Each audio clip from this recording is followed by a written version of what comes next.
Hello YouTubers, I'm Justin and today on Dash and Run we're doing another one of my quick unboxings, and yes, it's going to be the new GoPro Hero 4 Black Edition. So let's go and see what you get in the box and then I'll give you my wrap up at the end of this video. Okay, so this is everything you get in the GoPro box. You get a set of manuals, you get some stickers, just like Apple give you stickers, GoPro do as well. You get various mounts that have got adhesive on them. You get a USB charging cable. You get a couple of more Tetrisy looking mounts to put your GoPro in various different positions. You get a little plastic rubberized mount that helps to stop the camera from rattling when you're filming. You get a back plate that doesn't have any back plate on it so that you can get the audio into your GoPro. You get the GoPro itself in a new type of housing and a new type of battery for the GoPro. So that's pretty much everything in the box. So next let's have a bit of a look at the new GoPro itself. Okay, so this is the new GoPro itself, and as you can see it's not much different from previous models. Now they have enlarged the LED screen and they've put some LED lights on the side, which is something new. You still have your button on the top and your button on the front. Going to this side, you've still got the panel that covers the other ports, so if I take that off, which is just as usual, you probably end up losing this, which is quite annoying. You have your micro SD slot, you have a HDMI slot and a USB slot for charging, but you also need to use that USB slot if you want to add external audio. So that's still the same as the previous GoPro.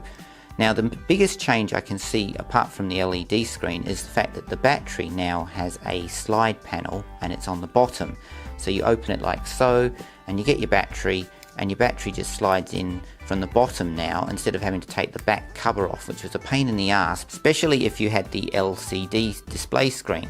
Now that you don't have to do that, it makes this camera a lot more practical to use with the screen on and not have to take it off to get to the battery.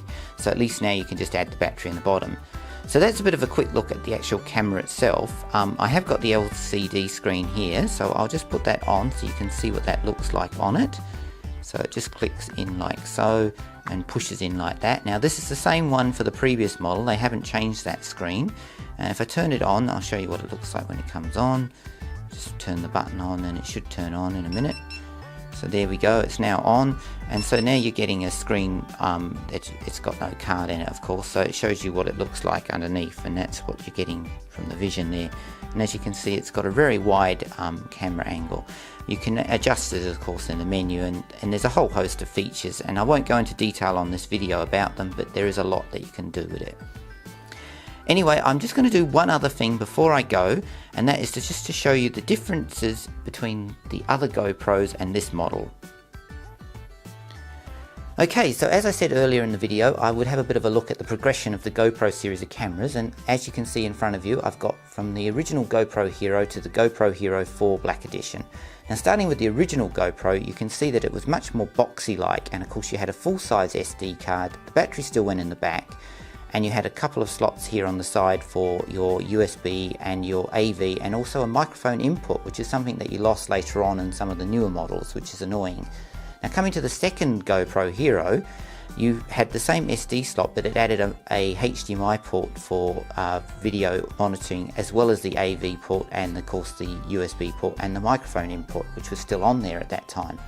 By the time we got to the GoPro Hero 3 edition, we'd gone everything to the micro size or mini USB, micro HDMI, micro SD slot, battery still in the back, much more smaller, but no microphone input. You had to now buy a cable, which was more expensive of course. By the time we went to the Hero 3 Plus edition, we basically had the same features as the Hero 3, but we had a better processor, better Wi-Fi, and a sort of tweak in some of the resolutions of the video. Now moving on to the latest model, which is the GoPro Hero 4 edition, you can see that we finally now have a bigger LCD screen, battery goes in the back, and now 4K video at the full 30p or 25p resolution. So that's a bit of a progression of the GoPro from the original Hero to the Hero 4. Anyway, I'm Justin, and as always, thanks for watching and please subscribe to my channel.